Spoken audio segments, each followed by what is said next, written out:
Hi dear students, आपका RCC classes में एक बार फिर से स्वागत है। आज हम पढ़ने वाले हैं कक्षा 9 का poem the mountain and the squirrel. इसके बारे में हम अध्ययन करेंगे।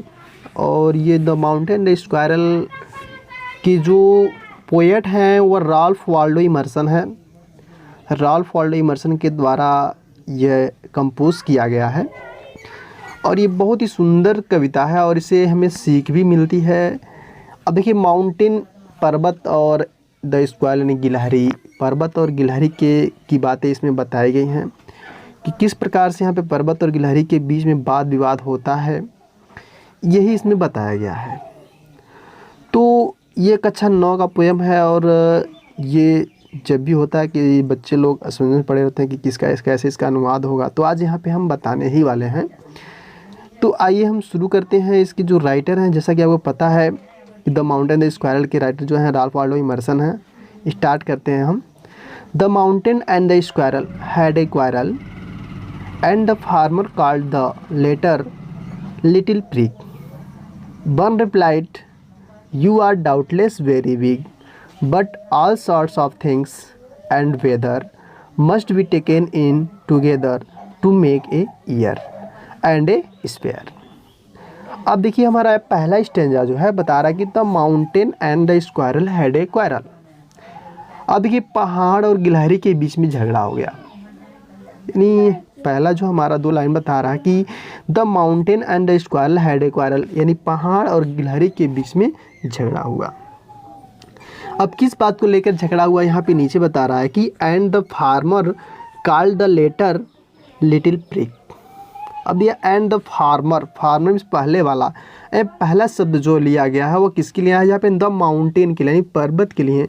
पहला जो शब्द है फार्मर जो शब्द है वह माउंटेन के लिए हो जाएगा और द लेटर जो है वह गिलहरी के लिए आया है।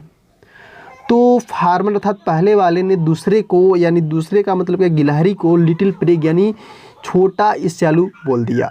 छोटा ईर्ष्यालु का मतलब तुच्छ प्राणी, यानी इसको तुच्छ प्राणी बोल दिया। इसी के बात को लेकर दोनों के बीच में वाद विवाद हो गया। अब वन रिप्लाइड, यहाँ पे गिलहरी रिप्लाइड यानी उसका जवाब देती है, प्रत्युत्तर देती है, you are doubtless very big. यानी गिलहरी यही बता रही कि you are doubtless very big, यानी गिलहरी ने उत्तर दिया तुम निश्चित रूप से बहुत बड़े हो।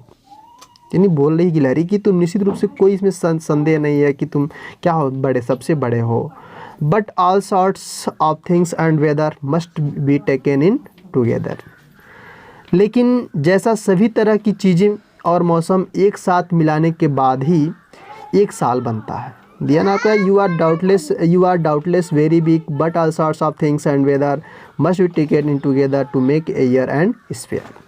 तो गिलहरी ये बता रही कि लेकिन जैसे सभी तरह की चीज़ें और मौसम एक साथ मिलाने के बाद ही एक साल बनता है। ए ईयर मतलब एक वर्ष बनता है। और मुझे नहीं लगता है, यानी कहने का तात्पर्य यही कह रही है कि जिस प्रकार से सारी चीज़ों को मिलाने के बाद, सभी तरह के मौसम को मिलाने के बाद क्या बनता है, एक साल बनता है। टू मेक ए ईयर, एक साल बनता है। एंड ए स्पेयर, इससे मतलब एरिया यानी कह सकते हैं, यानी क्षेत्र कह सकते हैं, यानी कोई गोल वस्तु कह सकते हो। तो यही गिलहरी बता रही कि पूरा मिलाने के बाद क्या होता है कि एक क्षेत्र बनता है, यानी पूरा एक उसका एरिया बनता है। स्पेयर जो शब्द है यहाँ पे क्षेत्र कह सकते हैं, यानी गोल वस्तु भी कह सकते हैं।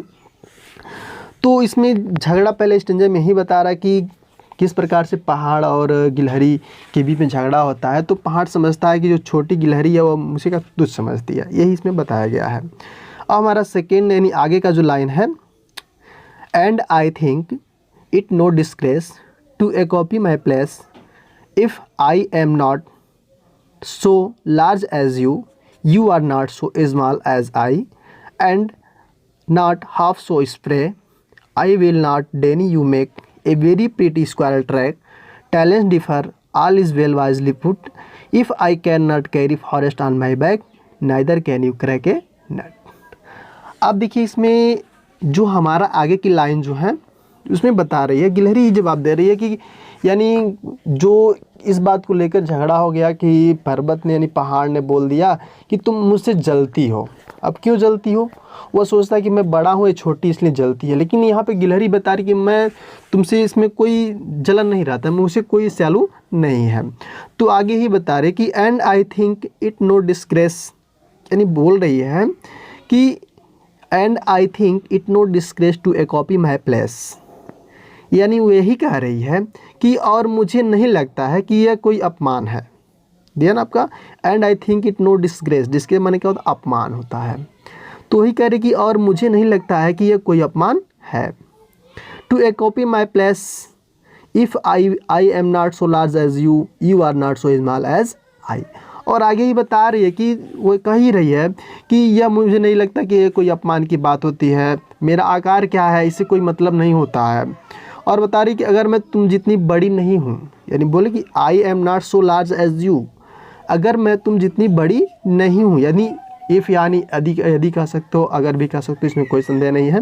तो ये बता कि if I am not so large as you, अगर मैं तुम जितनी बड़ी नहीं हूँ तो बता रहे कि you are not so small as I, यानी तुम मुझ जितने छोटे भी नहीं हो। यानी गिलहरी यही बता रहे कि मैं तुम जितनी बड़ी नहीं हूँ, लेकिन फिर भी क्या तुम मेरे जितने छोटे भी नहीं हो।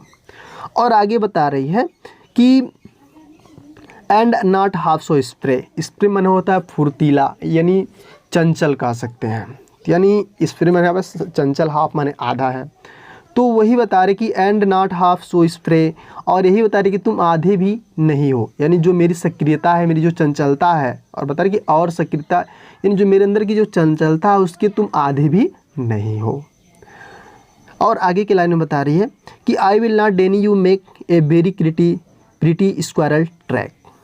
और आगे यही कह रही है कि मैं लेकिन इसे इनकार नहीं करूँगी, यानी गिलहरी जो है यही बता रही कि मैं इनकार भी नहीं कर सकती हूँ कि तुम बहुत सुंदर गिलहरी के पथ बनाते हो, यानी जो सुंदरी दिया ना यहाँ पे स्क्वायरल ट्रैक, स्क्वायर ट्रैक में होता है, ट्रैक में पथ या रास्ता होता है, यानी जाने आने का रास्ता। तो ही बता रहे कि I will not deny you make, और मैं इसे इनकार भी नहीं कर सकती। डेनी माने क्या होता है, मना कर देना या इनकार कर देना। तो ये कह रही कि I will not deny you make a very pretty squirrel track, मैं मना भी नहीं कर सकती हूँ कि क्या तुम गिलहरी के सुंदर पथ भी बनाते हो, बहुत सुंदर पथ बनाते हो। और आगे बता रही है कि टैलेंट डिफर, टैलेंट माने योग्यता होता है, यानी प्रतिभा भी कह सकते हो। तो talent differ, all is well wisely put, if I can not carry forest on my back neither can you crack a nut. और ये भी गिलहरी समझा रही, बता रही है, यानी उसको पर्वत को ही बता रही है कि प्रतिभा सब में अलग होती है। दिया ना आपका कि talent differ all is wise foot, यानी कह रही कि प्रतिभा सब में अलग होती है, यानी जो प्रतिभान होता है वो सभी के अंदर क्या होता है, उसके जो गुण होते हैं, उसके टैलेंट जो होते हैं अलग अलग होते हैं। ऐसा नहीं है कि मतलब सभी के अंदर एक जैसा गुण होता है, वह गुण क्या होते हैं, सबके अलग होते हैं। तो बता रही कि if I can not carry forest on my back neither can you crack a nut. और गिलहरी यही कह रही कि सभी को मिलाकर अगर देखा जाए, यानी सभी को मिलाकर अगर अक्लमंदी से कहूँ, यानी सबको मिला जुला के अगर देखूँ और मैं अक्लमंदी से कहूँ, तो अगर मैं अपनी पीठ पर जंगलों को, यानी बता रहा ना कि if I can not carry forest on my back, तो अगर मैं अपनी पीठ पर जंगलों को नहीं उठा सकती हूँ तो तुम भी क्या है, एक अखरोट भी तोड़ नहीं सकते हो। यहाँ पे आगे का जो लाइन है हमारा, if I can not carry forest on my back neither can you crack a nut, यानी गिलहरी यही कह रही कि मैं क्या है, मैं जो जंगल है उसे अपने पीठ पर लेकर नहीं चल सकती हूँ, तो ये भी सत्यता है कि तुम एक अखरोट को भी नहीं तोड़ पाओगे। तो गिलहरी यही बता रही है कि भले ही से तुम बड़े हो, मैं कोई स्त्रियाँ तुमसे जलन नहीं कर, तुमसे कोई भी स्त्रियाँ नहीं करती हूँ, तुमसे कभी द्वेष भावना से नहीं रहती हूँ। जो हमारे अंदर टैलेंट है वह क्या तुम्हारे अंदर अलग है, जो हमारी विशेषताएँ हैं तुम्हारी विशेषताएँ नहीं हैं। यानी क्या कह रही कि यहाँ पे इस कविता के माध्यम से ही बताया जा रहा है कि सभी के अंदर का जो टैलेंट होता है वह क्या होता है, अलग अलग होता है। तो टैलेंट्स जो है वह इसमें यही जो लाइन है, अंतिम का जो लाइन दिया है, talent differ all is well wisely put, if I can not carry forest on my back neither can you crack a nut. यही जो हमारा ये लास्ट का जो लाइन है, यही पूरा हमारा संदेश दे देता है कि यदि कोई छोटा है तो हो सकता है, यानी जैसे यहाँ पे पर्वत और गिलहरी के बारे में बताया गया है, तो गिलहरी जो कहती है कि मैं तुमसे ईर्ष्या नहीं करती हूँ, भले से जैसे यहाँ पे पर्वत ने यही कह दिया था कि तुम छोटी ईर्ष्यालु हो, तुम बहुत ही मुझसे जलन करती हो, तो गिलहरी ये समझाती भले से मैं छोटी हूँ लेकिन मैं तुमसे कोई ईर्ष्या नहीं करती हूँ। और ये भी बताने की कोशिश करती है कि जो मैं कर सकती हूँ तुम नहीं कर सकते हो। जैसा कि आगे के लाइन में, नीचे के लाइन में आपको बताया भी गया है कि गिलहरी कहती भी कि मैं जंगलों को नहीं उठा सकती हूँ, यानी जो भी जंगल हैं उसे मैं नहीं उठा सकती हूँ, और मैं जंगल नहीं उठा सकती हूँ तो तुम भी क्या एक अखरोट नहीं तोड़ सकते हो। तो आपको उम्मीद करते हैं ये वीडियो अच्छा ज़रूर लगा होगा, तो लाइक और सब्सक्राइब ज़रूर करिएगा, और इस तरह की वीडियो पाने के लिए आप बेल आइकन को ज़रूर दबाइएगा, जिससे आप तक इस प्रकार का वीडियो आप तक पहुँचे। तब तक के लिए धन्यवाद, मिलेंगे फिर नेक्स्ट वीडियो में।